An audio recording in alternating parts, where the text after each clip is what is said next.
নমস্কার বন্ধুরা, আমি চৈতালি গার্ডেনিং অ্যান্ড ক্রাফটিং চ্যানেলে আপনাদের স্বাগত। আজ একটা নতুন ভিডিও নিয়ে আমি আবার আপনাদের সামনে চলে এসেছি। ভিডিওটা যদি ভালো লাগে অবশ্যই লাইক, কমেন্ট, শেয়ার করবেন। আর যারা নতুন আমার ভিডিওটা আজ দেখছেন প্লিজ চ্যানেলটি সাবস্ক্রাইব করে পাশে থাকা বেল আইকনটা প্রেস করে দেবেন। চলুন ভিডিওটা শুরু করা যাক। এই প্যাকেটের মধ্যে দেখুন এখানে একটা গাছ রয়েছে। এটাকে সাধারণত আমরা নাজনে বলি বা ১২ মাসে সজনা গাছ বলি। এটা আমাকে আমার এক দেওর ছোট ভাই সে আমাকে দিয়েছিল ডাল কেটে এনে।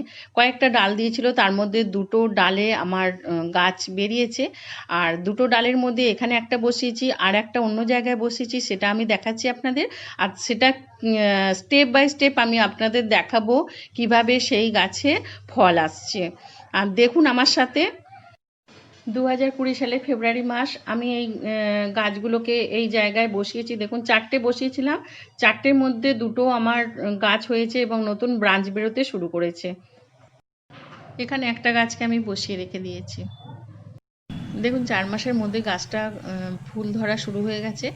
আর এটা যেহেতু ব্রাঞ্চ থেকে করেছি তাই এটা খুব তাড়াতাড়ি ফুল ধরা শুরু হয়ে গেছে, ফুল ধরেছে, এটা ফলও ধরবে।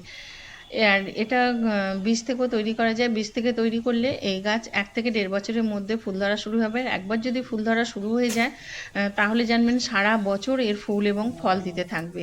এই গাছ সারা বছরই ফল হয়, যে 12 মাসই সজনা বা এটা নাজনে বলা হয়।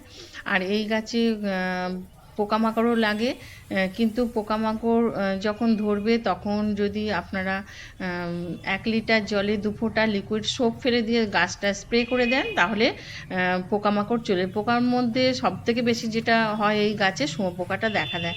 আর যদি ওটা স্প্রে করে দেন শুঁয়োপোকা চলে যাবে। আরও 1 সপ্তাহ পর আমি আপনাদের দেখাচ্ছি গাছটা। দেখুন ফুলগুলো ফুটে গেছে আর এখানে ভ্রমর আসাও শুরু হয়ে গেছে, কারণ মধুর লোভে ওরা ভ্রমররা চলে আসে। ওরা ঠিক বুঝতে পারে যে এখানে আমরা একটু মধু পাবো, তাই চলে আসে। আর এতে আমার যে উপকারটা হয় সেটা পলিনেশনের কাজটা খুব ভালো হয়ে যায়, এতে ফলনটাও ভালো হয়। আশা করছি ফলনও ভালো হবে। আর কিছু কিছু জায়গায় ছোট ছোট ফলও ধরা শুরু হয়ে গেছে, আপনারা দেখতে পাচ্ছেন। আর এগুলো কয়েকদিনের মধ্যে আবার বড় হয়ে যাবে। এইভাবে পলিনেশনটা আমার হয়ে যাচ্ছে। কদিন পরে আমি আবার গাছটাকে দেখাচ্ছি। দেখুন ডাঁটাগুলো কত বড় হয়েছে। আর তার সাথে বলি এই গাছের পাতায় যা যা থাকে vitamin C, vitamin B6, iron, vitamin 2, vitamin BA, magnesium. আর শুকনো পাতাতে থাকে ভিটামিন A, ক্যালসিয়াম, আয়রন এবং অ্যামাইনো অ্যাসিড। অ্যামাইনো অ্যাসিড চুলের খাবার, চুলের গ্রোথ বাড়াতে খুব সাহায্য করে। আর এটা এই গাছের পাতা থেকে ব্লাড সুগার নিয়ন্ত্রণ করে। পাতা যদি খাওয়া যায় ব্লাড সুগার নিয়ন্ত্রণ করে। এটা বসানোর সময় আমি যে সয়েল মিডিয়াটা ব্যবহার করেছি সেটা হলো 1 ভাগ গার্ডেন সয়েল, 1 ভাগ পাতা পচা সার এবং 1 ভাগ হচ্ছে গোবর সার। 3 ভাগ মিশিয়ে এখানে বসিয়েছি। ছোট জায়গাতেই বসিয়েছি, বড় গাছ কিন্তু কত সুন্দর আমার গাছটা আছে সেটা দেখুন। আর এখানে যে ডাঁটাগুলো হয়ে গেছে, ডাঁটাগুলো তোলার মতো হয়ে গেছে, আমি তুলে ফেলবো। এখন বর্তমান যে ডক্টররা রেকমেন্ড করছেন ক্যান্সার পেশেন্টদের পক্ষে এই ডাঁটা খুবই উপকার। তাই বলবো আপনারা ঘরে এটা গাছটা বসান।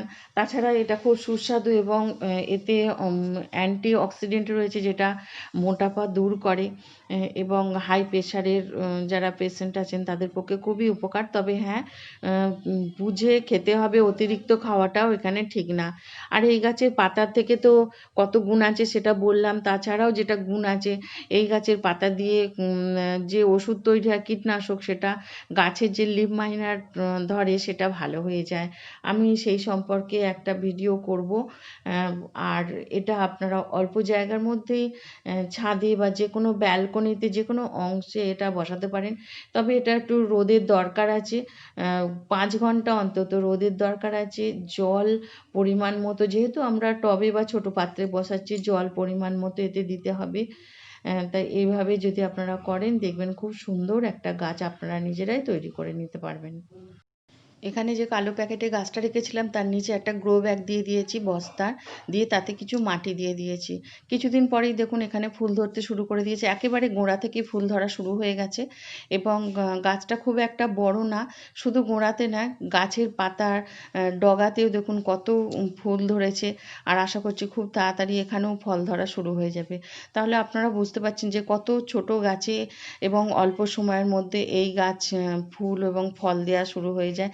তাই আপনাদের বলবো যে অল্প জায়গাতেও অল্প মাটিতে এই গাছ করা যায়।